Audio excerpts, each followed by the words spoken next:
الرحمن الرحيم الحمد لله رب العالمين দরবারে অসংখ্য শুকর ও সুজুদ মহান রব্বুল আলামিন আমাদেরকে পবিত্র জুমা আদায়ের উদ্দেশ্যে মসজিদে আসার তৌফিক দান করেছেন। এই জন্য রব্বে কারীমের দরবারে কৃতজ্ঞতা জানাই আলহামদুলিল্লাহ।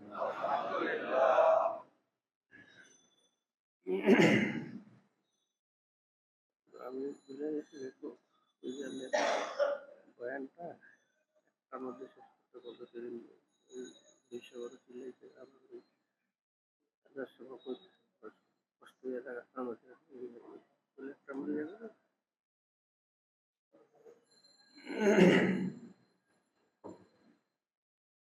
মুহতারাম হাজিরিন, রব্বুল আলামিনের পক্ষ থেকে আমাদের প্রতি সবচেয়ে বড় ইহসান, সবচেয়ে বড় দয়া, মেহেরবানি হলো রব্বুল আলামিন আমাদেরকে ঈমানের দৌলত নসিব করেছেন। ঈমানের মূল্য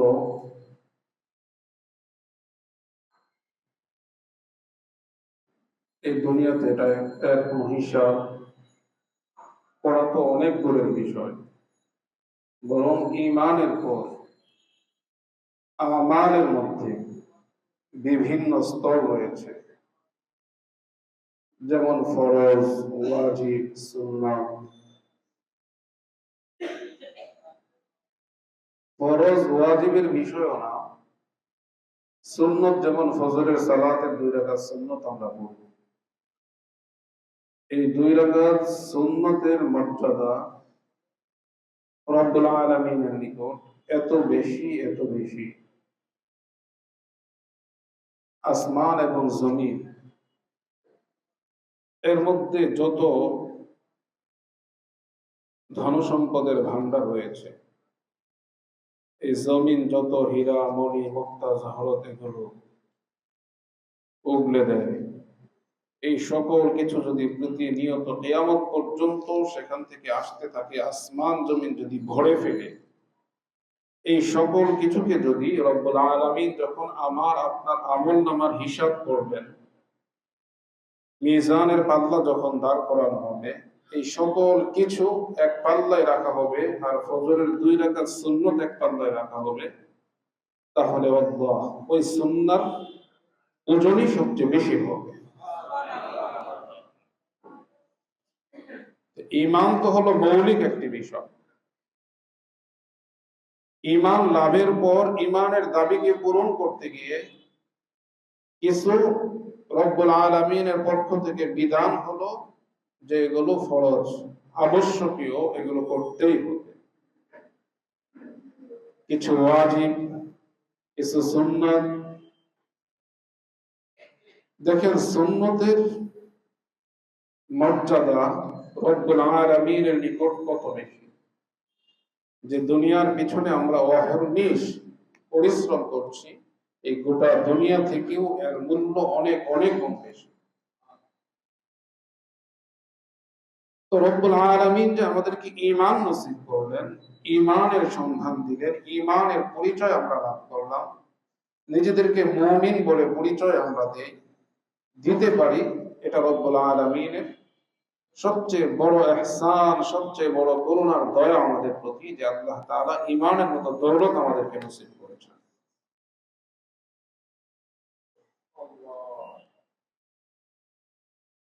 ঈমানের দাবি বলতে আমরা শুধুমাত্র যে এই সালাতকে বুঝি বা হজকে বুঝি, রমজানুল মুবারকের সিয়ামকে বুঝি, যাকাত বৎসরান্তরে, হজ, মুহতারাম হাজরিন, শুধু এগুলোই নয়, বরং আমাদের দৈনন্দিন নিত্যদিন প্রত্যহ আমরা বিভিন্ন শব্দ ব্যবহার করি, যে শব্দগুলোর ঈমানের দাবিকে সামনে রেখে যদি আমরা এগুলো চিন্তা করি, এবং সেই অনুভূতিকে দিলে জাগ্রত করে তারপরে এই শব্দের ব্যবহার হয়, তাহলে ওই সাধারণ শব্দ, যে শব্দটা ব্যবহার করা আবশ্যক নয়, ওই শব্দটাও আমার আপনার জীবন শুধু নয়, বরং আমার আপনার জীবন, আমার পরিবার, আমার সমাজ, আমার এই রাষ্ট্র ব্যবস্থাকে পরিবর্তন করে দিতে সক্ষম।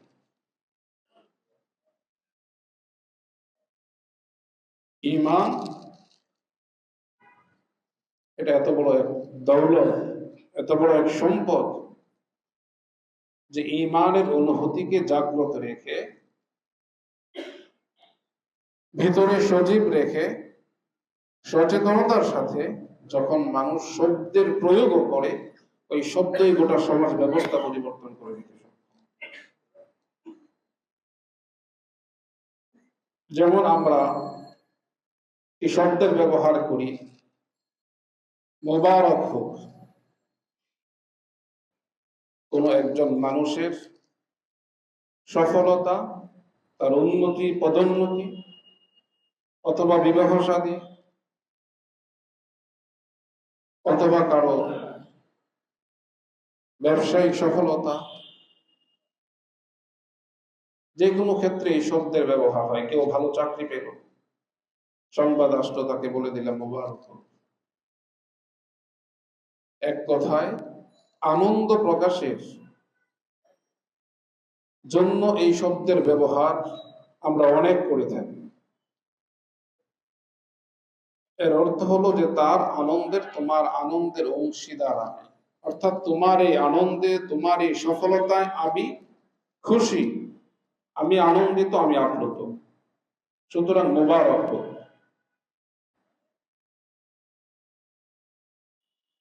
তো মোবারক হোক, মোবারক শব্দের অর্থটা কি?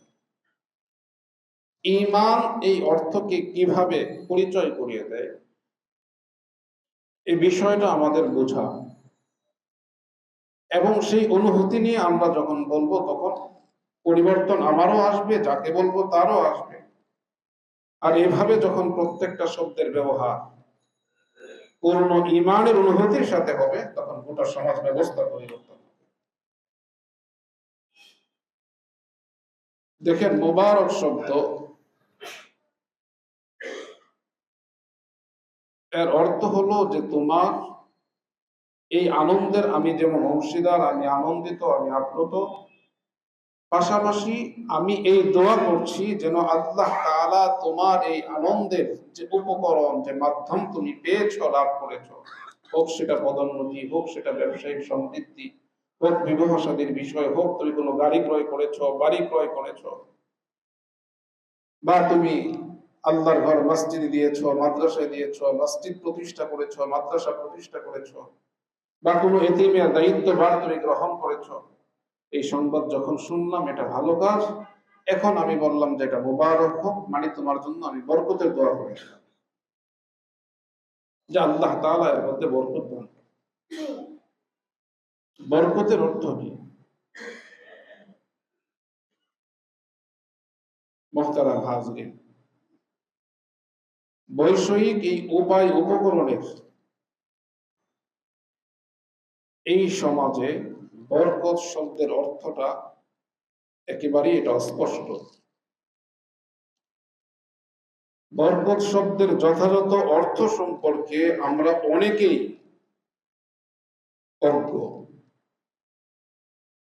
বরকত শব্দের অর্থ কি? মুহতারাম হাজরিন, এতটাই অস্পষ্ট হয়েছে যে বরকত শব্দের অর্থ বোঝার জন্য ব্যাখ্যার প্রয়োজন, বিশ্লেষণের প্রয়োজন, যে আসলে বরকত কি জিনিস।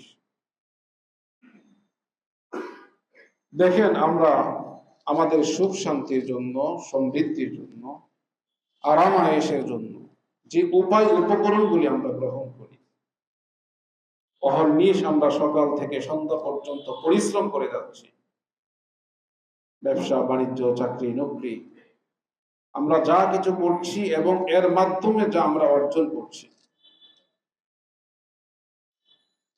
অঢেল টাকা পয়সা আমি উপার্জন করলাম, ভালো দামি গাড়ি আমি ক্রয় করলাম,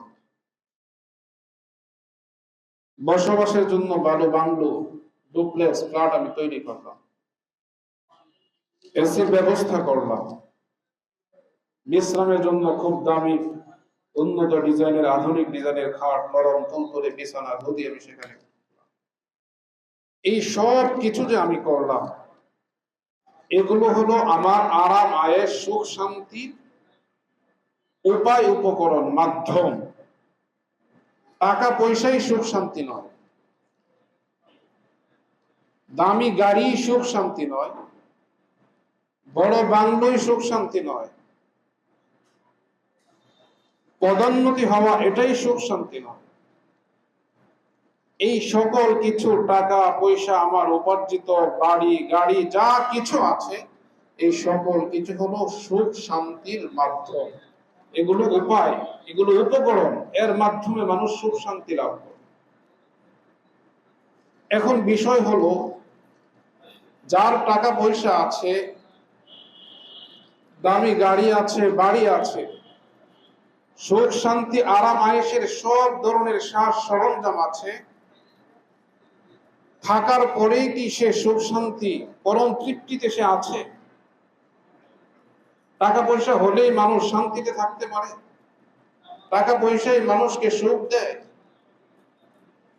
দামি গাড়ি মানুষকে সুখ দেয়? তাহলে বোঝা গেল যে আমার অর্জিত অঢেল সম্পত্তি, আমার এই প্রাচুর্যতা, এই সকল কিছু শুধুই মাত্র মাধ্যম, শুধুই মাত্র উপকরণ।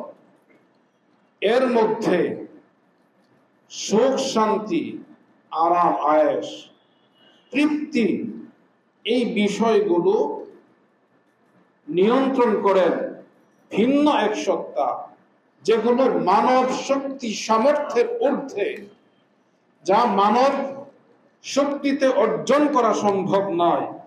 এজন্যই অঢেল সম্পদের, বিত্ত বৈভবের মালিক হওয়ার পরেও, প্রাচুর্যতার পরেও, আরাম আয়েশের সব ধরনের বন্দোবস্ত করার পরেও, নানা ধরনের সাজ সরঞ্জাম থাকার পরেও মানুষ তৃপ্তিতে নেই, মানুষ শান্তিতে নেই, আত্মতৃপ্তি, আত্মপ্রশান্তি তার মধ্যে নেই। না থাকার কারণ হলো এগুলো শুধুই মাত্র মাধ্যম, উপকরণ। এগুলোই সুখ শান্তির চাবিকাঠি নয়, বরং এগুলোর মধ্যে সুখ শান্তি যিনি দেন তিনি ভিন্ন এক সত্তা।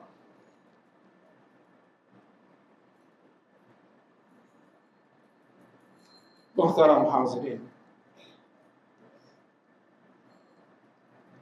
এই উপায় উপকরণের মধ্যে যিনি দেন তিনি তো ভিন্ন এক সত্তা, কিন্তু তিনি যা দান করেন এই উপায় উপকরণের মধ্যে শান্তির জন্য, সমৃদ্ধির জন্য, তৃপ্তির জন্য, আত্মিক প্রশান্তির জন্য তিনি যা দান করেন, ওই দান, এর নামই হলো বরকত।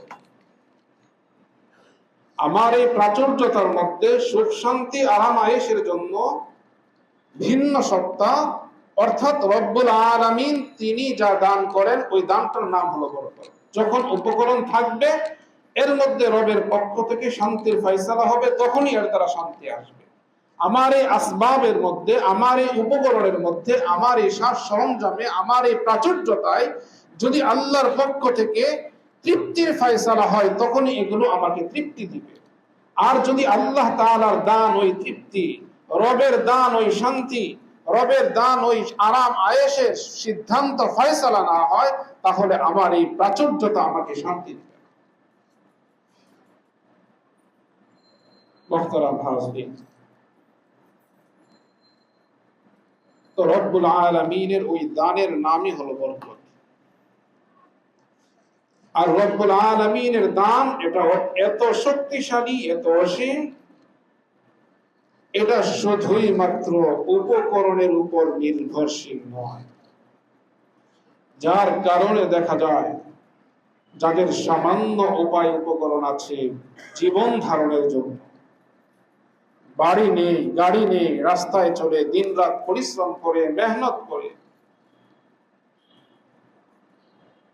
বিশ্রামের জন্য খোলা আকাশটাকেই বেছে নিতে হয়। দেখা যায় তাদেরকেও আল্লাহ রাব্বুল আলামিন তাদের ওই সামান্য উপকরণের মধ্যেও তৃপ্তির ফয়সালা করেন, শান্তির ফয়সালা করেন। খোলা আকাশের নিচে রাস্তায় ভেড়ের মধ্যেও তারা শুয়ে রাত্রি যাপন করে খুব তৃপ্তির নিদ্রাসে যাপন। আবার প্রাচুর্যতার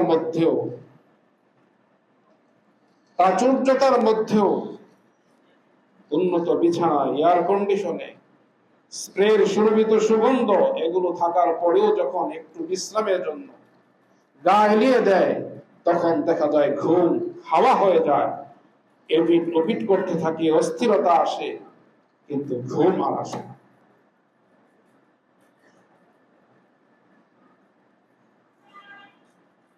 তাহলে বোঝা গেল যে আসলে এই সকল উপায় উপকরণ, এগুলোর মধ্যে সুখ শান্তি রব্বুল আলামিনের ফয়সালায় আসে। ওই ফয়সালাটা, ওই দামটা হলো বরকত।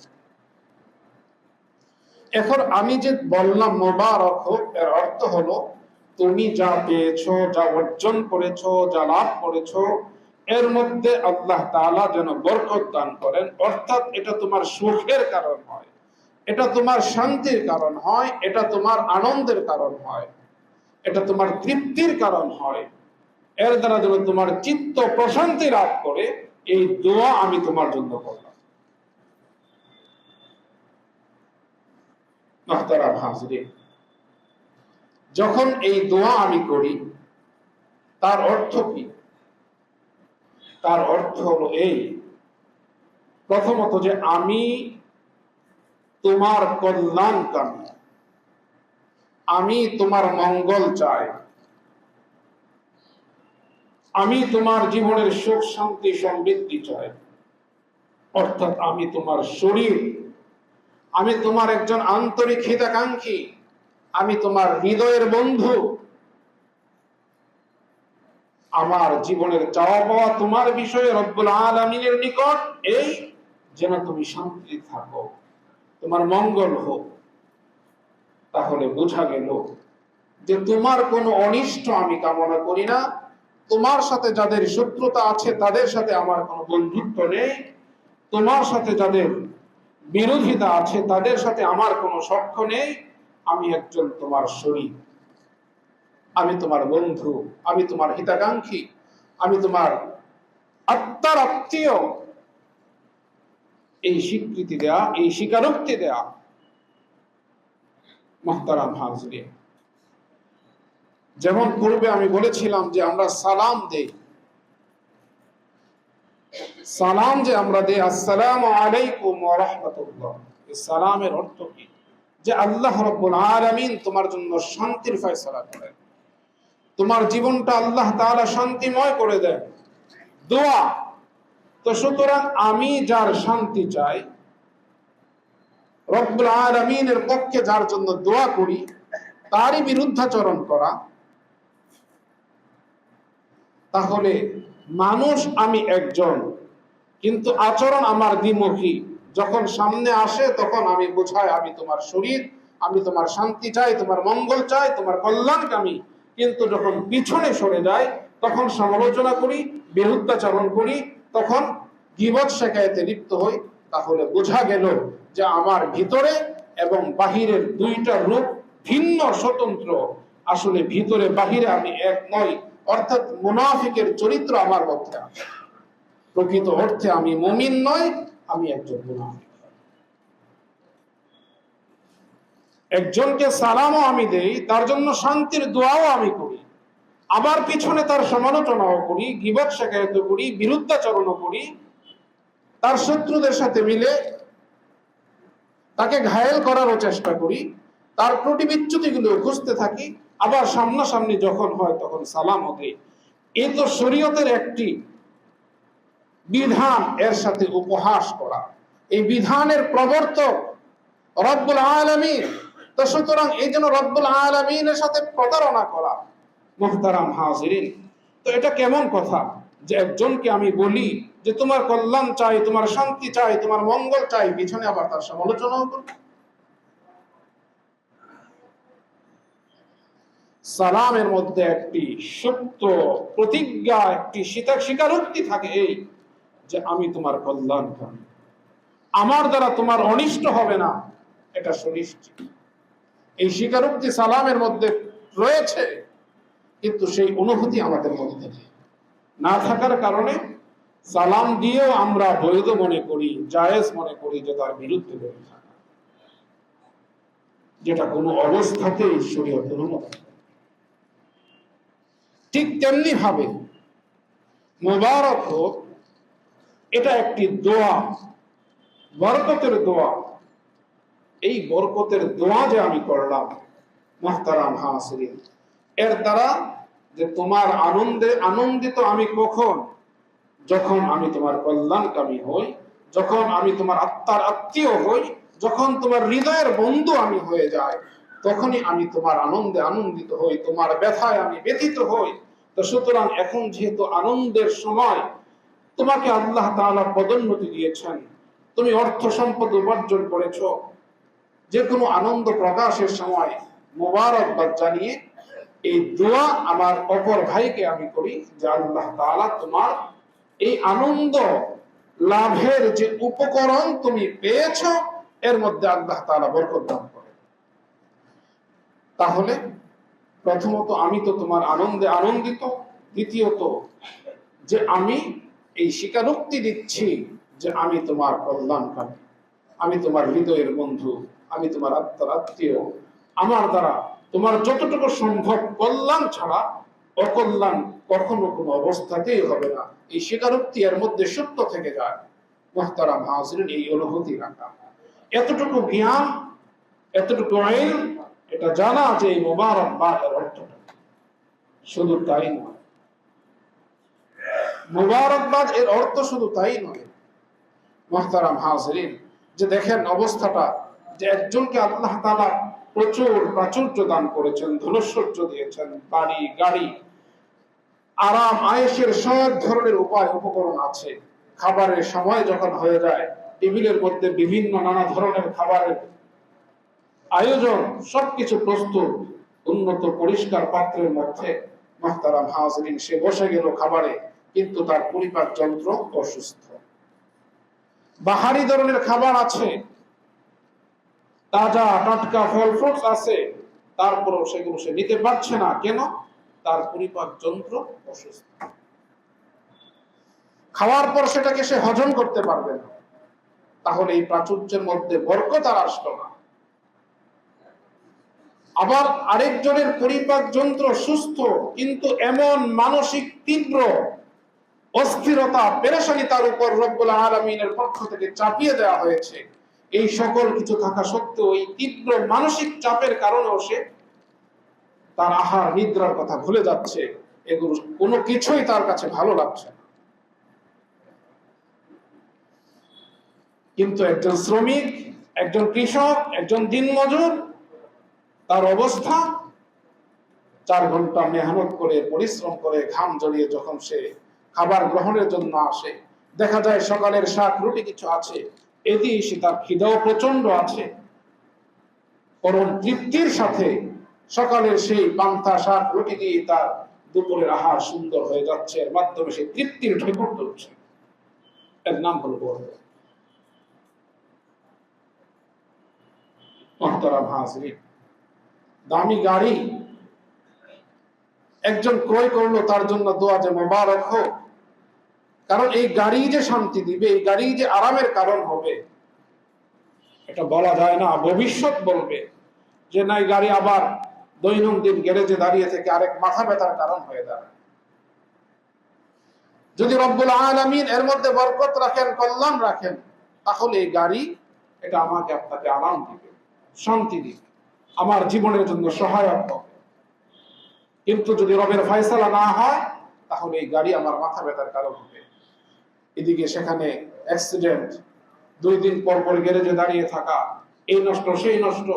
মুহতারাম হাজিরিন, একের পর এক চাপতে থাকবে, আর দেখা যাবে এটা মাধ্যম ছিল, উপকরণ ছিল আমার আরাম আয়েশের, কিন্তু এটাই আমার মাথা ব্যথার কারণ।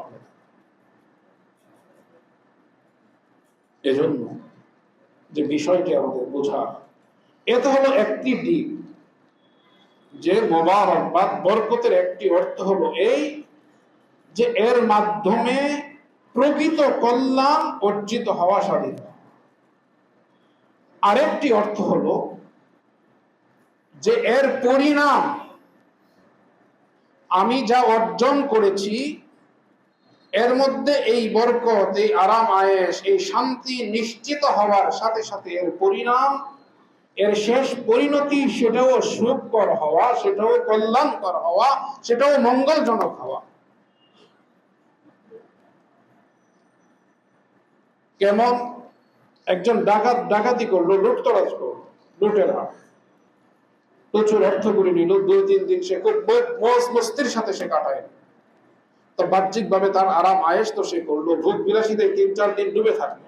চতুর্থ দিন দেখা গেল সে আইনের হাতে গ্রেফতার, পাকড়াও হয়ে গেল, এখন তাকে কারা প্রকোষ্ঠে নিক্ষেপ করা হলো। তাহলে এর পরিণতি ভালো হলো না। তো বরকতের অর্থ হলো তার পরিণতিও ভালো হওয়া, তার পরিণামটাও কল্যাণকর হওয়া, মঙ্গলজনক হওয়া, পরিণামেও যেন সে তৃপ্তির ঢেকুর তুলতে পারে, পরিণামেও যেন সে প্রশান্তি লাভ করতে পারে। তা বরকত বলা হয় দুইটা সমন্বয়। এক হলো আমি যা উপায় উপকরণ অর্জন করেছি এর মধ্যে আমার আরাম আয়েশ, সুখ শান্তি এগুলো নিশ্চিত হওয়া, এবং এর পরিণাম, শেষ পরিণামও যেন আমার কল্যাণকর হয়, মঙ্গলজনক হয়। মুহতারাম হাজিরিন, প্রচুর অর্থ করি, দেখা গেল আমি অর্জন করলাম, প্রচুর অর্থ করি, অর্জন করার পর আরাম আয়েশ ভোগ বিলাসিতায় আমি কাটিয়েছি। 2-4-5 বছর পর পালাবর্তন হলো, পালাবর্তনের পরেই দেখা গেল যে আমার নিজের অস্তিত্বকে, আমার স্বকীয়তাকে আমি টিকিয়ে রাখতে পারছি না, আমার চেহারাকে ঢাকতে হচ্ছে, আমাকে আত্মগোপনে যেতে হচ্ছে। তাহলে এর মধ্যে বরকত ছিল না। বরকত না থাকার কারণে 2-4-5 বছর আমি যা উপার্জন করেছি, আমার এই উপার্জনে 2-4-5 বছর আমি ভোগও করেছি, কিন্তু 5 বছর পর হোক, 10 বছর পর হোক, 15 বছর পর হোক, 30 বছর পর হোক, দেখা গেল আমার ভোগ বিলাসিতায় কেটেছে ঠিক, আমি শান্তিতেই ছিলাম, কিন্তু 30 বছর পরে, 40 বছর পরে দেখা গেল সর্বশেষ পরিণাম, পরিণতি আমার ভয়াবহ। তাহলে বোঝা গেল এটা বরকত নয়। তো সুতরাং বরকত হলো আমার উপকরণ, আমার যে মাধ্যম আমি অর্জন করেছি, টাকা পয়সা, বাড়ি গাড়ি, এগুলো দ্বারা সুখ শান্তি নিশ্চিত হওয়া এবং এর পরিণাম, শেষ পরিণতিটাও ভালো হওয়া। প্রথমে বলেছিলাম যে এই বরকত এটা কার দান? আল্লাহর দান। তো সুতরাং এটা যদি আল্লাহর দান হয়, আর আমি দোয়া করছি মুবারক হোক, যে আল্লাহ বরকত দান করুন। আল্লাহ তাআলা বরকত দান করবেন কিসের মধ্যে? আমার এই উপায় উপকরণ যদি অবৈধ পন্থায়, নাজায়েজ পন্থায়, হারাম পন্থায় অর্জন করি, কারো উপর জুলুম করে, চাঁদাবাজি করে, মুহতারাম হাজিরিন, আমি যদি প্রভাব খাটিয়ে অসৎ উপায়ে শরীয়ত পরিপন্থী পন্থায় রাসূল করিম সাল্লাল্লাহু আলাইহি ওয়াসাল্লামের যে আদর্শ সেটাকে বিবর্জিত করে, সেটাকে বিসর্জন দিয়ে আমি যদি আসবাব, এই উপায় উপকরণ, টাকা পয়সা, বাড়ি গাড়ি যদি আমি অর্জন করি, যার মধ্যে আল্লাহ তাআলার পক্ষ থেকে অনুমোদিত যে পথ পন্থা ছিল সেটাকে উপেক্ষা করা হয়, ওই পন্থায় অর্জিত অর্থ সম্পদের মধ্যে আল্লাহ তাআলা বরকত দান করবেন? তাহলে বোঝা গেল যে আমার যে দোয়া, এই দোয়ায় আমি শুধুই মাত্র তোমার কল্যাণকামী এমন নয়, বরং তোমার এই অর্জন যদি হালাল পন্থায় হয়, বৈধ উপায়ে হয়, তাহলে আল্লাহর কাছে আমি দোয়া করছি আল্লাহ তাআলা যেন এর মধ্যে তোমাকে বরকত দান করেন, তোমার দুনিয়ার জীবনটা যেন সুন্দর হয়, সুখময় হয়, কল্যাণময় হয়, এবং এর পরিণাম, শেষ পরিণাম, মৃত্যুর পরবর্তী জীবনটা যেন সুন্দর হয়। তো সুতরাং এই মোবারকবাদ, মোবারক হোক, এই দোয়া, এই শব্দের ব্যবহার আমাদের মধ্যে আছে।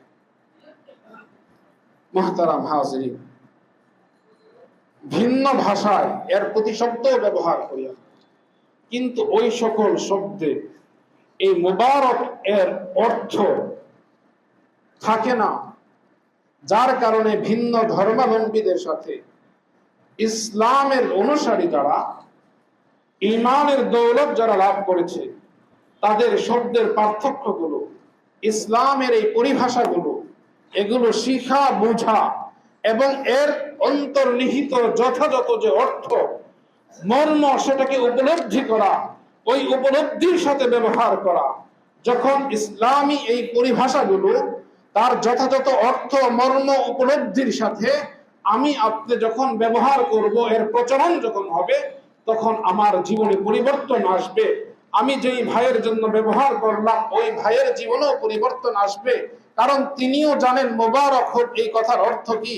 যে আল্লাহর কাছে তিনি দোয়া করছেন, আমি যে গাড়ি ক্রয় করলাম, আমার এই গাড়ি যে অর্থে আমি ক্রয় করেছি, এই অর্থ যে আমি উপার্জন করেছি, ভাই তো দোয়া করলেন আল্লাহর কাছে, আর আমি তো আল্লাহর দরবারের আসামি, কারণ এই অর্থ আমার, এটা তো বৈধ নয়, এটা তো আমি অন্যের কাছ থেকে জোর জুলুম করে নিয়েছি, চাঁদাবাজি করে আমার অর্জিত এই সম্পদ, আর এর মধ্যে আল্লাহর পক্ষ থেকে বরকত আসবে কোত্থেকে?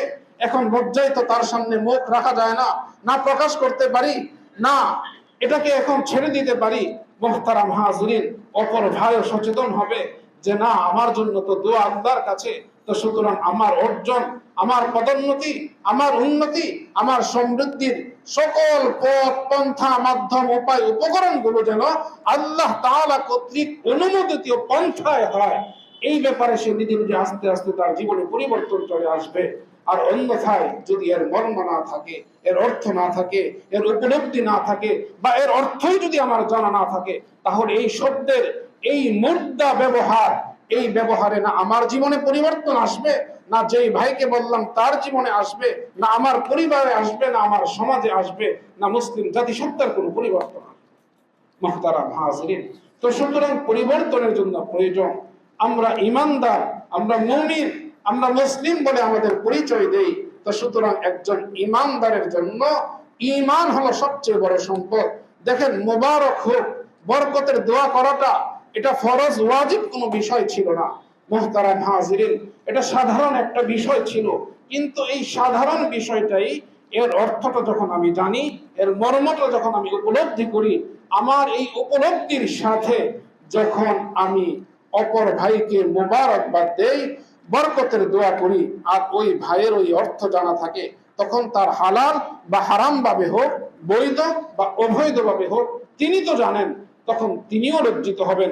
ভিতরে ভিতরে নিজেকে সংশোধনের একটা অভিপ্রায়, একটা ইচ্ছা তার মধ্যেও জাগ্রত হবে।